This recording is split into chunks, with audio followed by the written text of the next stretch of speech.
man. Let's do it. All right. Coconut oil. Who doesn't love coconut oil? You got 4 pints of it, man. That's a lot of it. Well, how much does it weigh? How much would our 4 pints of coconut oil actually weigh? Well, let's start with our 4 pints, and as I've emphasized, and again, it's an intro-y kind of whole unit here, make sure you can accurately and consistently convert your units. Since this is not a metric conversion, would you agree we're going from pints to milliliters? All of those types of conversions, I will provide you at least one that you can use and need to use. So in this case, I tell you that 1 pint is 473 milliliters. Since we want to cancel pints, we need to multiply it that way so that pints cancel. So 4 times 473 milliliters. We're now in milliliters. But now here's the deal, and I'll just reemphasize. I gave you specific gravity, and I likely will probably do that. We said, though, specific gravity doesn't help us. We need a what? We need a density.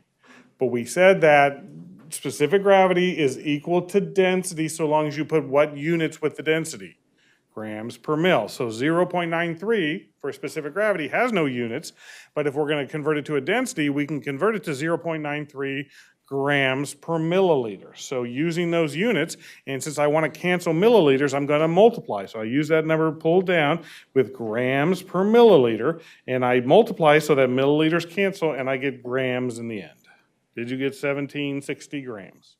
Okay, I know these aren't super hard. I'll put up my work kind of quickly just so you can check your numbers there, and I'll try to talk through there. It says 1 gallon of milk. And here's a gallon conversion to milliliters. So I multiply so that I get milliliters, take my specific gravity down in the form of grams per milliliter so that I convert milliliters to gram and get 3,936. Okay. 500 mils of chloroform. That one's even easier because I give you milliliters, and we know specific gravity is 1.47 grams per milliliter. So if I just multiply, again, this is showing you how to multiply. And when do you multiply by a density? When you can want to convert a volume to a weight. So again, that gives us 735 grams. This one's just a little bit more difficult in the sense that we're started with fluid ounces. I have to use my conversion here from milliliters to fluid ounce by multiplying and then pulling this down in grams per mil again so that mils cancel, and I get 187. Does everyone get that? Is everyone okay so far on that? I know this is easy. All right. Oh, okay. So let's just check your answers going the opposite direction. In this case, calculate the volume. So the resource and all, if I start with 2 kilograms, where did this conversion come from? I don't see it anywhere. Your brain, right? You need to bring with you metric conversion. So in this case, since I know that this is in what units? Grams per milliliter, then I'm going to have to get this unit into grams. So take 2 kilograms times the fact that there's 1,000 grams per kilogram. Kilograms cancel. Now I multiply that number, the 2,000, by 1 milliliter over 1.27. So you divide by the 1.27 so that grams cancel, and you get the 1575. Is everyone okay on this? It's the same kind of question we were doing, but now we're converting a weight to a volume. Therefore, we have to divide by the value given as the specific gravity. All right, 900 grains of mercury. 1 grain is 65 milligrams, so that lets me convert grains to milligrams. Once again, though, my specific gravity is in grams per milliliter. Do you see where I worry about you a little bit? This is a little tricky if you don't follow your units carefully enough, because again, I need to convert milligrams to grams by what? Dividing by 1,000, because there's 1,000 milligrams for every 1 gram. How do you know whether you multiply or divide? I still will say use the dimensional analysis, use your units to guide that. So I know that I divide by 1,000, now I'm in grams. So now I divide by 13.63 so that I can get my milliliters and get 4 milliliters. Okay. Cottonseed oil, 4 pounds, 454 grams per pound. Specific gravity is in every 1 milliliter. It has 0.92 grams, so that grams cancel. Gives me 1974 milliliters.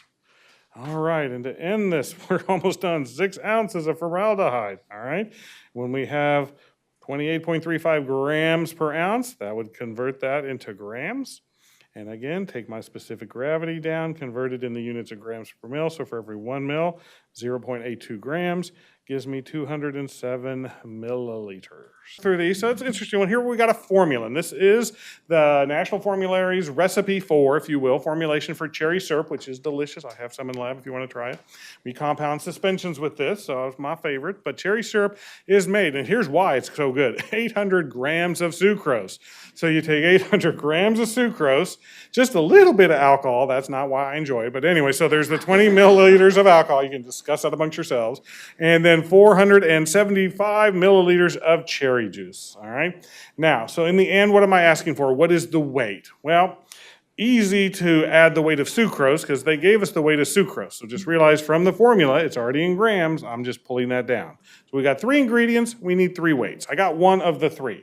The ethyl alcohol is a little more difficult because I was given to it as a volume, all right? But I did give you the specific gravity of that alcohol. So I know I have 20 milliliters. If given the specific gravity, and remember we said that's equal to density in grams per mil, that means I have 0.79 grams per milliliter. So if I multiply there, milliliters cancel, and 20 times 0.79 gives me 15.8. So that converts a volume to a weight. Let's do the same thing for the cherry syrup, or cherry juice rather, 475 milliliters times its specific gravity, and we're multiplying in it since milliliters cancel when we multiply. So 475 times 1.06 gave us the 503.5, and then we just add each of those up. Add the sucrose to the alcohol to the cherry juice, and when you add it all together, you get 1,319 what? Grams. Everyone okay with that? Just using the specific gravity there. But here's, before we go on to the next part, I would point this out. This is the formula to prepare what? 1 liter. So to make 1 liter, the total weight would be 1,319 grams, because question number 2 was just a kind of a simple question saying, okay, basically this is the volume, or that's the weight, the 1319 from the previous question, that's the weight per 1 liter, so that's where that comes from. What is its density? The only trick to that is what density is in what units? Grams per what?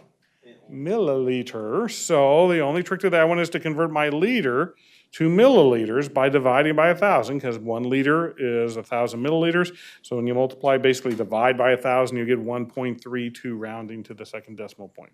1.232 grams per milliliter. All right, questions on that? That was, okay.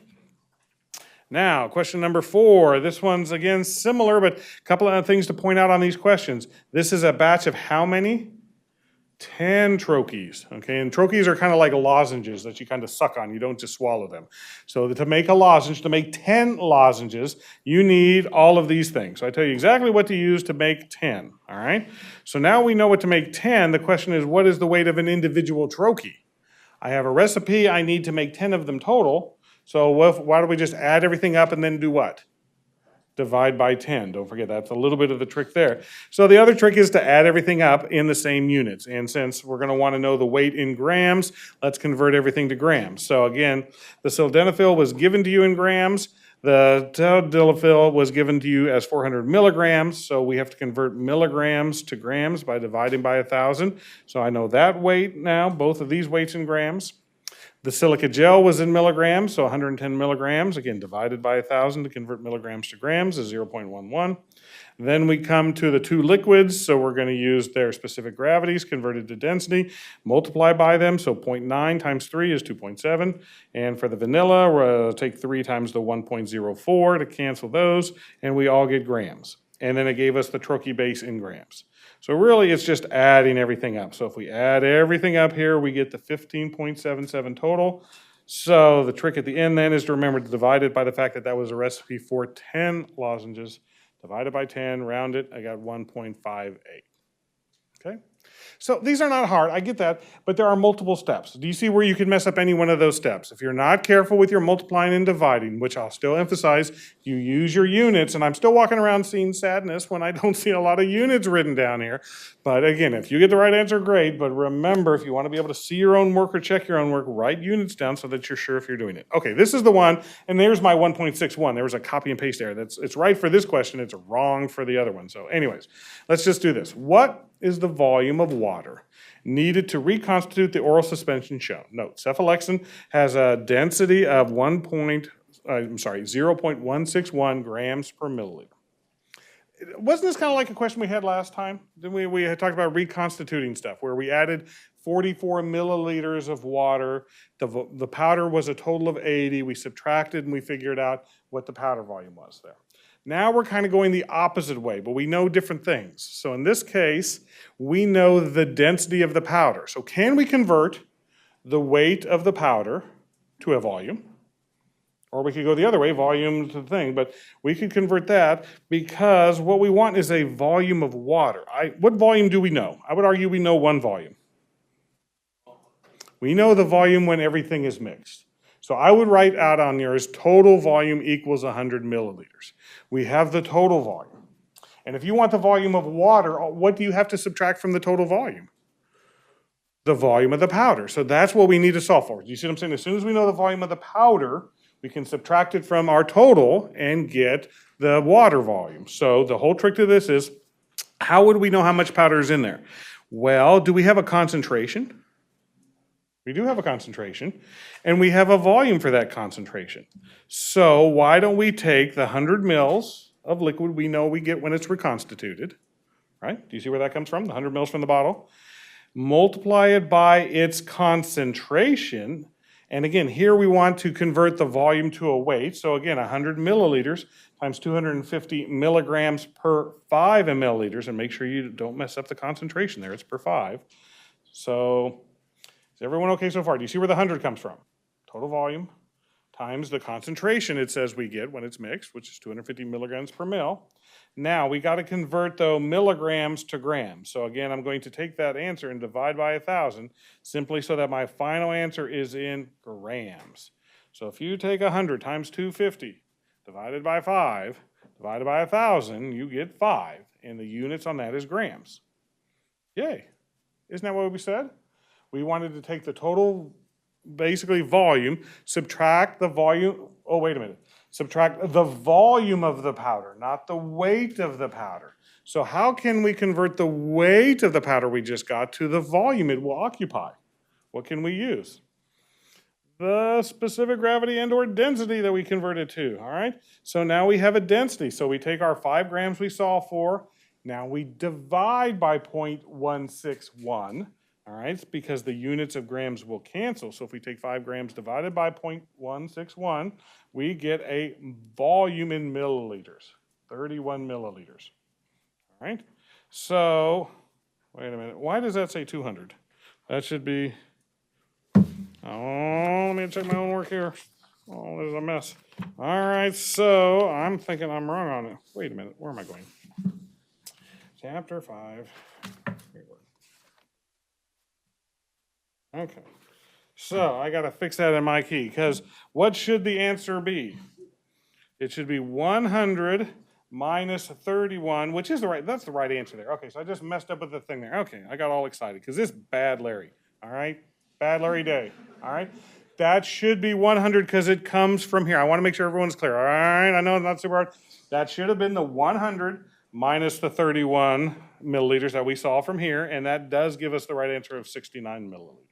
All right, let's see if I can pull out the last one. I love this one. All right, you ready? This is a real package insert for a product, benzamycin topical gel. Does anyone dispense benzamycin topical gel? Do you have, what do you have to do something special with it? You have to make it, because it comes with a base, and it comes with some powder, and it comes with some alcohol, and you got to pop off the powder thing, add the alcohol, add that to the mix, and stir it all up together before you dispense it. So you have to make it. So it's got some ingredients. So what do we know? We know that in this box, it comes with 40 grams of base. That's the base. The powder vial has 1.6 grams of the drug erythromycin in it, okay? So there's 2 drugs. I should have clarified. Again, 2 drugs. Benzoyl peroxide has 40 grams. Then there's the powder erythromycin at 1.6 grams. And you mix that with 6 milliliters of alcohol. So basically, you add the 6 milliliters to the erythromycin, and that gets added to the benzoyl peroxide. And what you get total then, and this total is important, is a total mixture of 46.6 grams. Okay? alcohol into the powder, then the powder and the benzoyl peroxide mixed together into the final product. All right, so from that, I guess my question is, how many grams of erythromycin would be contained if you had a total of 100 grams of this benzomycin topical gel? Okay, so that makes it a little bit difficult in one sense, but really, not really difficult, because we have 100 grams of gel, okay? And this is where I'll still say units. It's not 100 grams, it's 100 grams of what? Gel, 100 grams of gel, because now we need to go back and look here, is that how much erythromycin do we have is 1.6 grams for every 46.6 grams of gel. Do you see, these are the two relationships we need to know. Our proportion is that we were given in the package insert that for every 46.6 grams of this gel, when it's all mixed together and everything's in it, how much erythromycin will be in there? 1.6 grams. So those are the two things we get from there to set up this proportion. And remember, what we want is erythromycin, so that's why the 1.6 grams of erythromycin goes in the numerator, times the 46.6 grams of gel in the denominator. So now it's not just units of grams, but it's grams of gel, canceling with grams of gel, leaving us with grams of erythromycin. And I'll just say that's why I make a big deal about your units. Is everyone okay with that? So 100 times 1.6 divided by 46.6 gave me there would be 3.4 grams of erythromycin in that 100 grams of that gel. Okay, it's basically coming up with the proportion that you need from the information given to you. All right, last question, the piece de resistance, is what is the density of the 70% ethyl alcohol used in the formulation? Dun, dun, dun. I even gave it to you. Density is in what units for Larry? Grams per milliliter. So all you have to do is put the weight of the alcohol over the volume of the alcohol. Easy breezy. You weight in grams over the volume in milliliters. Well, let's go back and look at our stuff. Do we have the volume? Right here, ethyl alcohol, we have the volume. So put 6 milliliters in the denominator. That's the right answer. 6 milliliters in the denominator. Ooh, wait a minute. What goes in the numerator? Where does it say the weight of the alcohol? Does it? How could we solve for it? Do we have a total weight here? Could we take from the total and do what? Subtract the weight of the benzoyl peroxide and subtract the weight of the erythromycin. If we subtract those two ingredients, the remaining weight would have to represent the weight of the what? The alcohol. So that's what I'm telling you to do here is let's take the total 46.6, subtract the 40 grams that came from the benzoyl peroxide, subtract the 1.6 grams from the erythromycin, and the remaining weight, therefore, has to be the weight of the alcohol. That was the only thing in there, right? It was benzoyl peroxide and erythromycin and alcohol. That's what was there. So now that we know that the weight of the alcohol is 5 grams, and we know that was in 6 milliliters that we added, 5 divided by 6 gives me my 0.8 grams per milliliter. All right? These are fun. Math is fun. Maybe, maybe not. Okay, I hope you like it.